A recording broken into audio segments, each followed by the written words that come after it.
Did you know your ship's cross-section will soon affect your ability to fly in atmosphere? Or that you can begin every session straight from your spaceship if you have a bed? How about the fact that there are better equipped versions of ships in-game than what you can find on a store? There are always new things to learn about the ships you fly in Star Citizen, but there are some pretty universal mistakes I see people make when they're looking to pick up a new one. Today I'm going to give you 4 pretty harsh realities about buying ships in Star Citizen that I think everyone should know well before you get stuck in. It's not about telling you how to spend your money or scaring you away from Star Citizen. This is more about whether you're buying with real money or in-game currency, your very first ship or the big boat for you and the boys, and some other things to know when getting your first, second, or even your 5th new ship. These are 4 mistakes you should avoid when buying ships in Star Citizen. Thank you for coming to my Tomato Talk.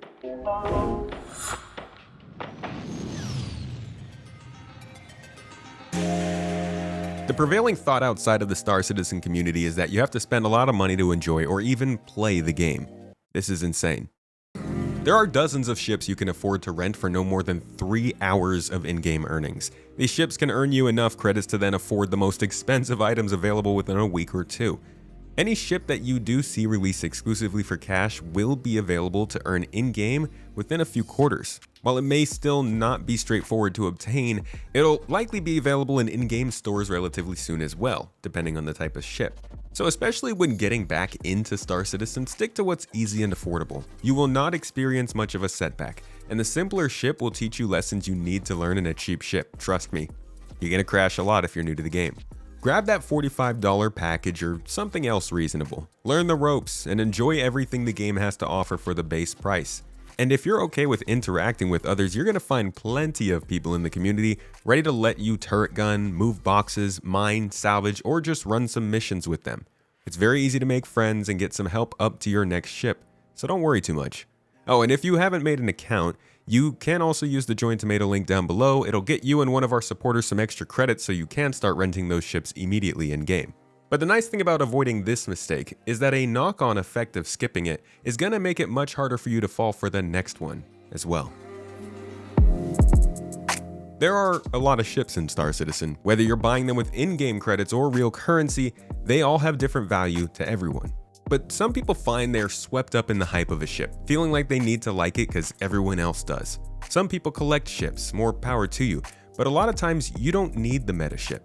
Just because your friends are flying circles around everybody else in their new Wolf doesn't mean it'll suit you best or that it's even working correctly. Even if the Asgard can carry whatever a vehicle jockey wants, it doesn't mean it's necessary for your bunker runs or even your small-scale courier missions. Our Star Citizen drooling over something new isn't the best reason to go get a new ship, but it is plenty excuse to join in on the hype, which is a ton of fun. Just consider why you might actually get the ship in the first place. In the same vein, specializing too quickly due to hype and recommendations can also bite you. It might be enticing to get that mining starter package, but you want to at least try out the gameplay beforehand. Whatever you buy for real money stays with your account forever, and while in-game ships stick around in the alpha as well, the game can sometimes glitch between updates and you might lose something. It could leave you with a specialized ship that you're no longer really interested in using, like that Golem or the Salvation or an Arrow, rather than something more generalized like an Intrepid, a Cutlass Black, an Avenger Titan, or a Freelancer. Don't let the limited sales, FOMO, or flashy events pressure you. IAE and Invictus Week are not just opportunities for quote-unquote limited spaceships to go on sale, but they also always come with free fly weeks and massive ship availability. So if you're interested in the game, you can go try out almost anything you want before actually spending the money. So take advantage. And keep in mind, you can trade in your ships for store credit if you find you don't like them. I've seen people trade in 10-year-old ships and update to the newest ship on the store.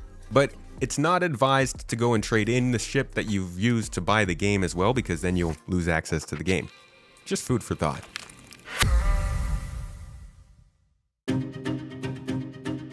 The next mistake to avoid is skipping progression. We kind of touched on this in the last one, but jumping straight into the deep end of this game can seem liberating. But especially at this stage in development, it can feel a bit hollow. A lot of what makes the game fun at this point is based around the novelty of the gameplay. Seamless transitions, free movement around any environment, the varying planets, teamwork, and the different things you can fly and drive to experience the game. None of these things require big ships, and that's because systems that validate big ships, systems like engineering, repair, manual reloading, shipboarding, life support, procedural damage, hologlobe maps, there's a lot of them. They are not in the game yet, or they're just in their infancy. So when you grind hard, or spend all that money to get a big ship, fly it around, and lose some of that novelty, it might not feel worth it. It might even build some resentment, especially if you didn't know that ships need crew to be more effective.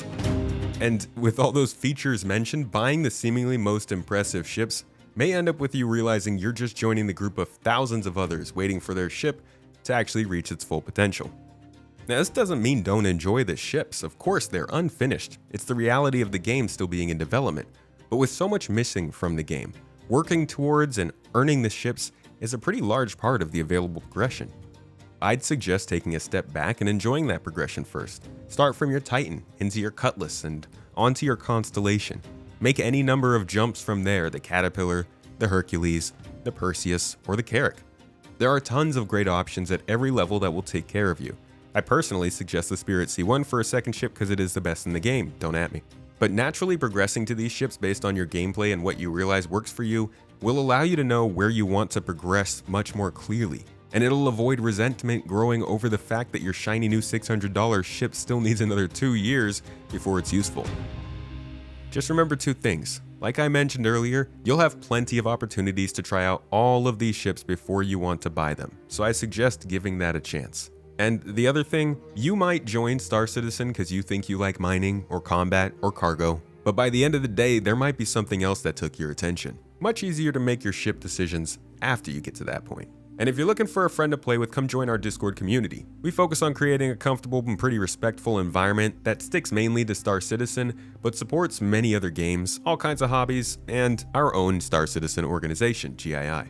But that's not the mistake, that's not part of the mistake.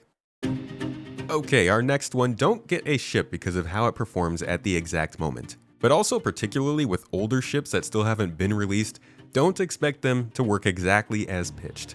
The Reclaimer does salvage as it was always meant to, but it works much differently than its history or design would have you think. The Apollo is meant to carry out medical procedures with the assistance of drones, but they weren't released with the ships. These 2 features in these 2 ships could both change in the future, or they could not. Nobody is sure. There really is too much to pay attention to when certain ships are more reliable to get because their gameplay is currently at tier 4 level instead of tier 1. But that's the reality of Star Citizen. Combat ships, for example, are constantly being balanced, sometimes losing ammo, sometimes gaining rotation speed, and all the time being affected by new features like engineering and Maelstrom coming in. Expecting anything to stay exactly as it is or turn out exactly as expected is gonna ruin your day. I'm not saying don't hold the game accountable towards some level of a consistent design philosophy, but I would advise avoiding the money play if you think that's really gonna affect you if something's gonna change. Or at least be ready to just part with that idea and move on to something else. It's also good to keep in mind that some ships will shift a bit in their field in the future. The Mercury Star Runner, for example, is a data runner ship. It'd be bad to get the ship for that reason right now though. Currently it operates great just as an armed cargo hauler, certainly a blockade runner, but not quite on the data front. And that can be true for any ship that doesn't have gameplay in the game yet. Keep that in mind when you see a ship that you think you're really gonna like. Don't try to go for the best of the best. Find something that really fits the gameplay you like and roll with the punches of this crazy development process. At the end of the day, it's CIG's responsibility to make sure each ship is actually viable when we reach 1.0. I vote we mainly try to focus on having fun. It's easy to get caught up in the fun and excitement of Star Citizen. I do it like every day.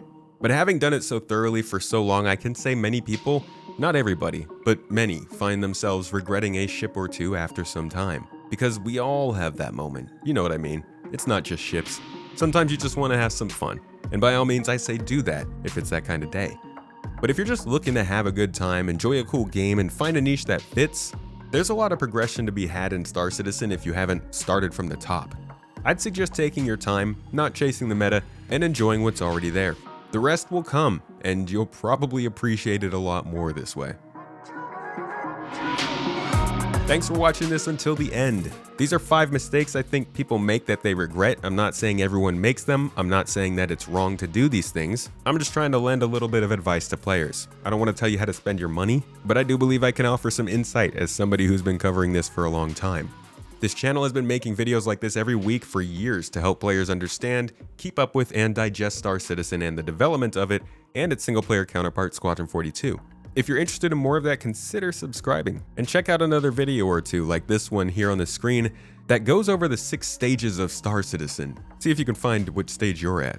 You can also find my daily news, commentary, and my weekly podcast over on Space Tomato 2, my second channel. And of course, there's some gameplay over on Space Tomato Plays, which just released a full tour of all home locations before Nyx came out, as a little sending off.